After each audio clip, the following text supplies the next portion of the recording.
Bacteria and viruses aren't the only hazards you have to watch out for when working with food.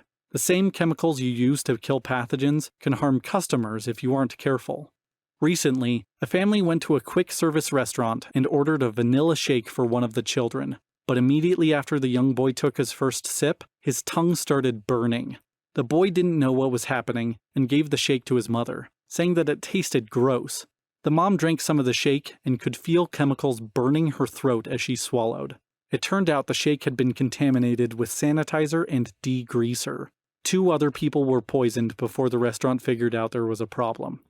How did this happen? Earlier that day, an employee was cleaning the vanilla syrup container. They left it to soak in a sink filled with cleaning chemicals. Another employee thought the container was clean and filled it with the syrup.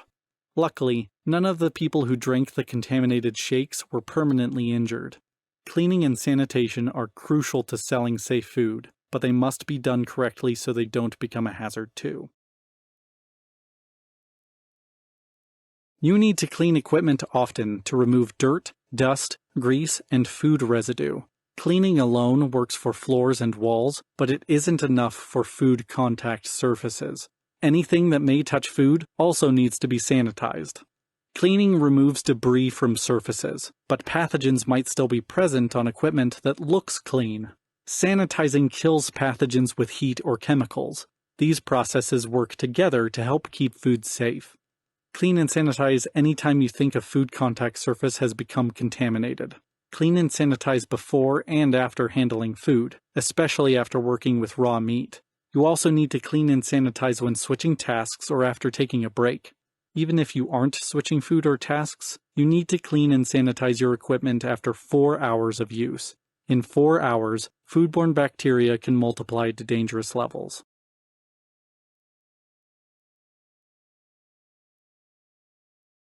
To clean and sanitize a surface, follow these 5 steps. Step 1. Scrape or rinse off food, dirt, and grease into a trash can or garbage disposal. Step 2. Scrub the surface with warm water and detergent. Friction removes the small particles that are stuck to the surface. Detergent helps loosen stubborn grime so it can be scrubbed away easier. Step 3. Rinse the surface with clean water. You must wash away the detergent so that it does not interfere with the sanitizer you'll use next. Step 4. Apply a sanitizing solution. Follow the directions on the sanitizer container. The label will tell you what temperature the water should be, how much sanitizer to add, and how long the surface should stay in the solution. Use a test strip to verify that the solution is correct. Step 5. Air dry the surface. Never use a towel to dry a sanitized surface. Even a paper towel is a contamination risk. Using items before the sanitizer has dried can create a chemical hazard. Each item needs space to dry completely, so do not stack items or leave them too close together. Doing all 5 steps in order is the only way to correctly clean and sanitize items or surfaces. If you use a 3-compartment sink at your establishment, you should still follow the 5-step process to clean and sanitize. Each sink basin has a part in this process. First, scrape food residue into a trash can. Next, scrub the items with water and detergent in the first sink. Then, in the second sink, rinse the items with clear, clean water. Next, place the rinsed items in a sanitizing solution in the third sink. After sanitizing, air dry the items on a drain board or rack. You should clean and sanitize the sink at least every 24 hours. Never wash your hands in a sink that is used for cleaning and sanitizing dishes. Do you use a dishwashing machine in your establishment? If you do, operate it according to the manufacturer's directions. There should be a data plate on the machine that has all the information you need. Before putting items in the machine, scrape or rinse off large food particles. When loading items into the dishwasher, make sure each item has enough space around it. If items are too close together, they will not get cleaned or sanitized. Don't overload trays with more items than they were intended to carry. If your dishwasher uses hot water to sanitize, the water pressure and temperature need to match the information on the data plate. If the washer uses different temperatures between cycles, make sure the final rinse is at least 180 degrees Fahrenheit. A stationary rack, single temperature machine should run water that is at least 165 degrees Fahrenheit. Dishwashing machines that use chemical sanitizers can operate with lower water temperatures. The items have gone through a cycle. Loading a tray correctly also helps the items drain when drying. You should regularly clean the scrap trays and water jets of your machine. Check the accuracy of the temperature gauges. You can do so using a waterproof thermometer or heat-sensitive test strips on dishes. Test strips should show that dish surfaces reach at least 160 degrees Fahrenheit. If you have questions about using a washer, ask your manager. 3-compartment sinks and dishwashers don't work for everything. Large equipment that can't be safely moved around must be cleaned and sanitized where it sits, or in place. Cleaning in place follows the cleaning and sanitizing process with a few extra steps. 1. Turn off and unplug equipment before cleaning it. 2. Remove food and debris from under and around the equipment as much as possible. 3. Remove any small parts that are meant to come off. Clean and sanitize them in a dishwasher or 3-compartment sink.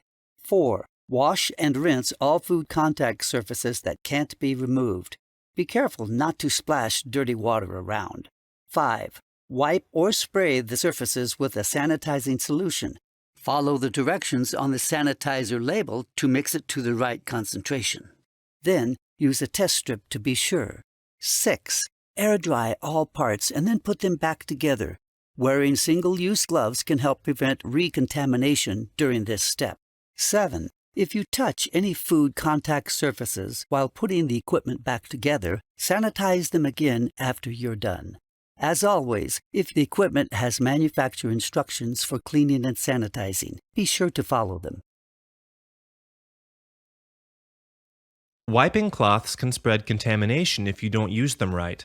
Think of all the pathogens a wiping cloth picks up as it's used. Wiping other surfaces can spread those pathogens to everything you clean. If you use a dry cloth to wipe up food spills, don't use it for anything else.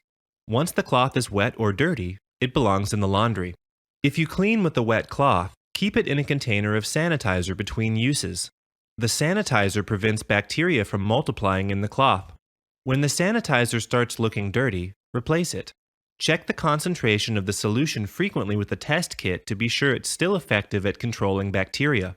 Keep the sanitizer bucket off the floor to protect it from contamination. Never leave it on a food contact surface where it could spill on food. That's a chemical hazard waiting to happen. If you use a wet cloth to clean surfaces that have touched raw meat, don't use that cloth for any other task. Wet wiping cloths should be laundered at least daily. You might use several different cleaning and sanitizing chemicals in your job. These chemicals are important, but they can be harmful if they get into food. It's important to store them separately from food and food contact surfaces. That includes equipment, utensils, and linens. Do not store chemicals above these items either, in case they spill. All chemical containers must be clearly labeled with the common name of the chemical, including spray bottles.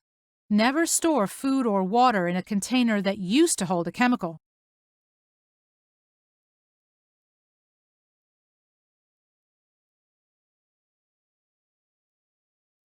Our trash cans tend to fill up quickly.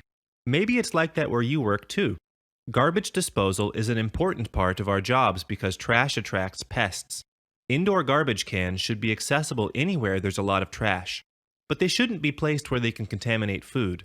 Unless the garbage can is in constant use, keep the lid on it. Always use a liner in garbage cans. Clean up food spills in or on the can so that food and food smells don't build up and attract pests. Take the garbage out to the dumpster as soon as you notice it's full. Keep the area around outdoor dumpsters and grease bins clean. Also, keep the dumpster and grease bin lids closed. All these things will help discourage pests. After taking out the trash, wash your hands.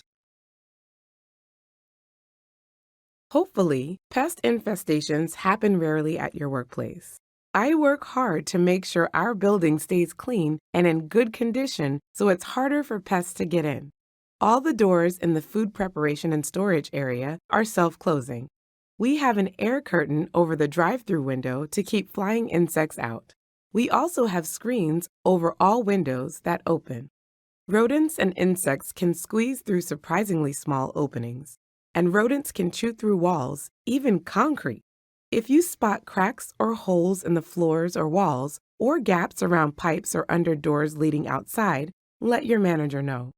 No matter how clean and well kept your establishment is, you need to know the signs of infestation. Gnaw marks, nests, and small black pellet-like droppings suggest a rodent problem. Also, keep an eye out for dark discolorations around pipes, door frames, and along surfaces indoors and outside. You might think these are normal signs of wear and tear, but they may actually be signs of rodent activity. A strong oily odor, egg casings, dead cockroaches, or droppings that look like grains of black pepper show a roach problem. Watch for these signs in food shipments and storage areas. Keep your storage areas organized and clean. Ants may come in large numbers if food crumbs are left on the floor. If you notice any signs of pests, tell your manager immediately.